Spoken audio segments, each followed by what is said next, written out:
So when Kai submitted his first Global Perspective individual report draft, his teacher returned it with a 23 highlighted sections and a note.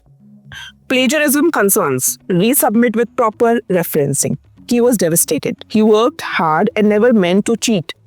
2 days later, using the exact referencing system I am teaching today, Kai resubmitted a clean, properly cited report that earned praise for excellent academic integrity. And today I'll show that same student-friendly approach so you can reference confidently and avoid accidental plagiarism. Hey guys, I am Karishma and I help IGCSE students master academic writing without the stress. Let's turn referencing from scary to simple. So let's first understand the biggest problem. Here's what happened to Kai and happens to many students. He copied statistics without quotation marks. He paraphrased ideas without crediting sources and mixed his voice with authors' voices until no one could tell whose ideas were whose. The scary part, he genuinely didn't realize these were plagiarism. In IGCSE Global Perspective, proper referencing isn't about avoiding penalties. It's about showing examiners you can use sources ethically and build credible arguments. And let's fix this once and for all. So before we start, we will first understand what is plagiarism. So after Kai's scare, we defined plagiarism simply using someone else's ideas, words, data, or images without giving them credit. This includes a big 5 plagiarism type Kai learned. The first type is copy-paste. What it means? Exact word to word without quotes. The second type is paraphrase plagiarism, that is rewording without crediting. The third type is data theft, using statistic research findings without citation. The next type is idea borrowing, that is taking concepts without acknowledgement. The next type, fifth type, is self-plagiarism, reusing your own previous work, that is self-plagiarism. So what was Kai's mistake? He thought only direct quotes needed citations. That was absolutely wrong. Any information that isn't common knowledge needs a source, whether quoted, paraphrased, or summarized. Now, I taught him 3-step citation system that saved Kai. So the first step was capture sources as you research. So Kai's first problem was collecting sources without tracking details. Here's the source tracking template we created. So Kai's source log template, the first column talked about author, full name, second column title, article or book, third column talked about publication, that is website, journal, publisher, fourth column talked about date, publication year, fifth column talked about URL, that is full web address, sixth column talked about page numbers if applicable, sixth column talked about key quotes or ideas, 1-sentence summary. Seventh column talked about personal note, your reaction, how you use it.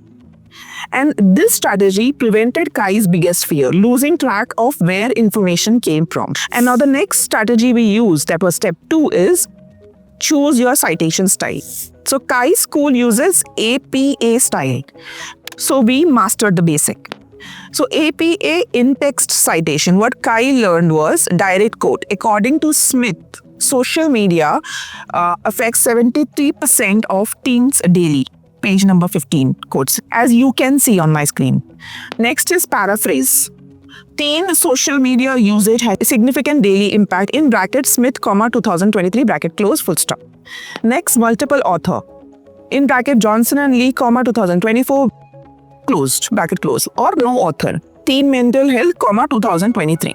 Website NHS 2024, bracket close. Now everything is as shown on my screen. Then we understood APA's reference list as used Kai's most used format, which is shown on my screen: journal, psychology, website, mental health in teenagers, health and services, book. And what Kai did was, he memorized these 5 formats and they covered 90% of his sources. Now the next step that I made him follow was the quote, paraphrase, cite, decision tree. Now what is this? And this is where Kai's transformation really happened. For every piece of information, he learned to ask, what? Is this a common knowledge? For example, sky is blue, World War ended in 1945. Then in that case, no citation needed. The second question, is this specific data or research? Maybe you talk about statistics, study finding, then in that case, citation is required. Third, is this someone's opinion or analysis? Expert interpretation. In that case, also citation required. Fourth, am I using exact words? So quotation marks are required in citation. And if am I rewording their ideas, in that case, you will paraphrase it and then put the citations. So these are the golden rules that Kai used. When exact wording is powerful, you are analyzing specific language, that is quote. When we talk about paraphrase, you want the idea but can express it better in your own words, that is paraphrasing. When we talk about summarize, when you need the main point but not all the details, this is what is summarizing. So now let's talk about Kai's real examples before and after the transformation. So Kai's original plagiarized report looks something like this. 73% of teenagers use social media daily and this affects their mental health significantly. Okay, that is example 1, which is statistics. So Kai's revision was, according to recent research, 73% of teenagers engage with social media platforms daily. In bracket, he is putting the citation Smith, 2023. A pattern that correlates with increased anxiety levels among this demographic. Why is it better? Because here Kai has credited the source, specific attribution, and it shows Kai's understanding the finding. The second example is about ideas and concept. So what Cal originally wrote was, social comparison theory explains why teens feel anxious on Instagram. And what Kai revised it to, Leon Festinger's social comparison theory, in bracket 1954, provides insights into teen anxiety on visual platforms like Instagram, where users constantly evaluate themselves against others' curated content. That was Johnson and Lee, 2024. And why is it better? The second one, because it credits original theorist and it shows understanding as contemporary application.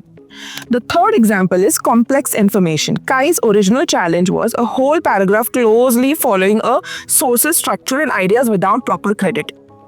So what we did was the paragraph sandwich. That was the rule that we followed. Now what is that? Topic sentence. That is his own claim. Okay. Second was source information, properly cited support. And third was analysis, his interpretation and connection. Link how this supports his argument. For example, school-based mental health programs show promise for addressing teen anxiety. That was Kai's claim.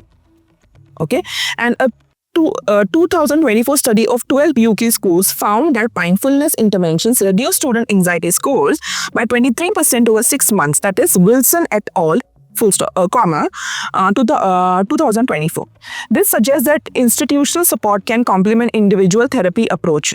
That was Kai's analysis. And therefore, schools should consider implementing structured mental health curricula alongside academic subjects. That was Kai's link to the argument. This format became Kai's signature style, clearly separating his thinking from source material. So when Kai resubmitted this corrected draft, his teacher said, this is exactly what academic integrity and a polished report look like. You have clearly engaged with the sources while maintaining your own analytical voice. And Kai told me, I finally understood that citing sources doesn't make me look weak. It makes my argument stronger because readers can see I have done real research. Let's understand common student mistakes. The first one is, I'll cite everything at the end. It's important to cite as you write. Changing a few words equals to paraphrasing. No, that is not true. Change structure and voice, not just vocabulary. Common knowledge doesn't need citations. No, when in doubt, cite it out. URLs aren't enough. Full referencing required, author, date, title. My teacher will know what I mean. Be explicit about every source. This is really important. If you feel that this will be helpful for your friends or classmates, please share it with them. You can hit that subscribe and like button if it was worth investing your time. See you in the next class. Thank you.